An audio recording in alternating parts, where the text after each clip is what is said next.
My name is Noah Bitch. I'm an artist.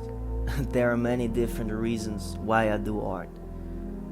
The most easy way to say that it is a survival instinct for me. I need to express myself because I feel like I'm one of these highly sensitive people who go insane if they don't explain their own emotions in some kind of way. So it doesn't matter if I express my personal struggles, my political view, or also just what interests me, my fantasies, or the deep longing of my heart. I just need to express myself. Otherwise my heart feels too heavy in my chest and it stops me from breathing, and I feel stuck in an invisible prison cell. But as art is now my job, it is also a daily routine for me to analyze my perception, reflect my emotions, and read out my thoughts loud. And this makes me help to grow. It helps me to understand myself better.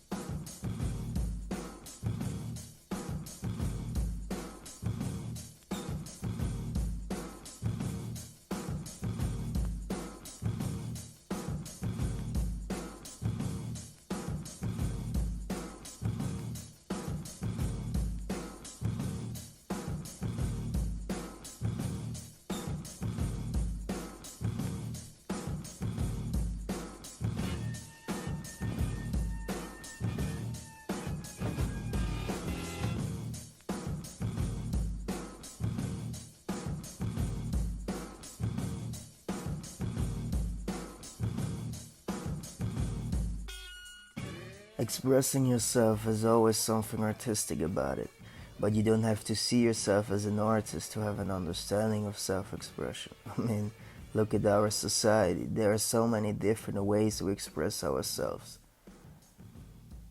But currently, the way we express ourselves the most, especially in this generation, is social media. And I think that's pretty bad because focusing mainly on a social media platform when it comes to communicating our own feelings is still limited because it's virtual and offers a certain distance. So what we show on social media is mostly fake and phony. But still, it is an expression of our true character. It shows our dissatisfaction. But what I see as a problem is the lies we show allows us to avoid the tough confrontation with our own real life expectations. Yes. Show everybody. This guy 2 days ago. Look at that, it's a bang bang. It's a bang bang. That is, come on. Go, he's got inspired by him. This is amazing, man. I love it. I think it's the most beautiful thing I see in my life is like this. It's amazing. This is amazing. So what I want to say, it's not only the artist who expresses himself. It's humanity in general that explains his emotion of being alive. Maybe because we all carry a deep loneliness inside. Or maybe because we just like to share and help each other learn from our own experiences. What's a fact is that we are built by emotions. The problem is just in our system there is no real education to understand and handle our emotions. We grew up told that everything needs to be rational. But you can only achieve rationality after understanding your emotions.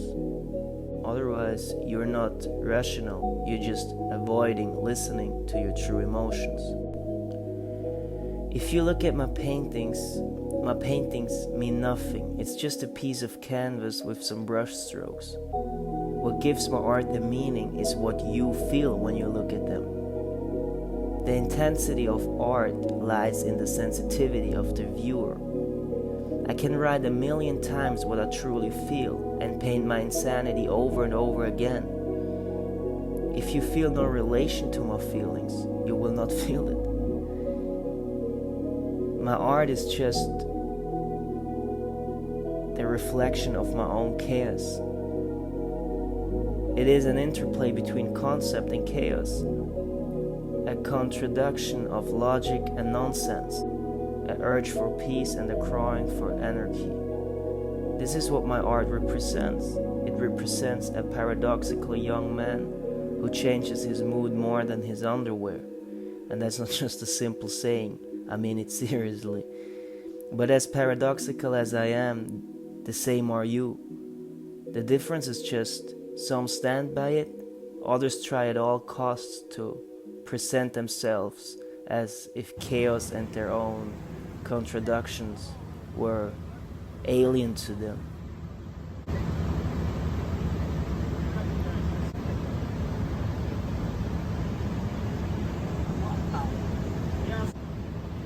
But I always had this awareness inside of me that it doesn't matter if people view me as a creative genius or a completely idiot.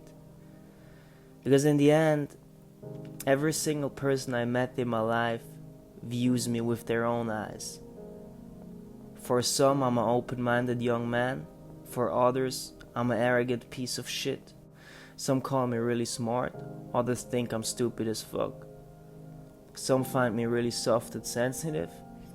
Others say I'm a cynical narcissist. And in reality, I'm probably all of it, a little bit. Maybe I'm the chosen one, the art messiah, who is helping a lot of people with his art. Or maybe I'm just a young freak who just couldn't fit in the normal system, so he had the luck that his stupidity pays off in art. And I mean, some days I see myself like the chosen one, and other days I see myself as an idiot. And who cares? The idea of identifying myself, categorizing myself, is nothing more than an illusion which helps me to not go crazy. Because when we're all really honest with ourselves, we all don't know our real purpose. We born, we live, we die. And that's okay. Because what I learned is that you can question everything with no ending, but your answers for it will stop at one time, which means you will feel emptiness, confusion, insecurity, some kind of depression. And here again, we label the feeling with a name. We categorize this emptiness as negative. Why we can't just accept it how it is? Why we always have to try to reshape it just that it fits us well in our own empire of lies which makes us feel safe? Our illusion of safety is nothing more than the own concept of avoiding the danger of life. And how do you want to be able to control everything so much, just to be able to hide from the unforeseeable danger of life in your phony idea of security? And again, why we do have to describe this unpredictability of life in such a negative way as danger? What I want to say is that we are far too stuck in our heads because we subconsciously know that our own perception creates our own reality, which means we try at all costs to be able to control our own reality. But that's not possible. Our feelings define our reality, and we can't control our feelings. But what we can control is how we act. We can learn how to view the feelings we fear.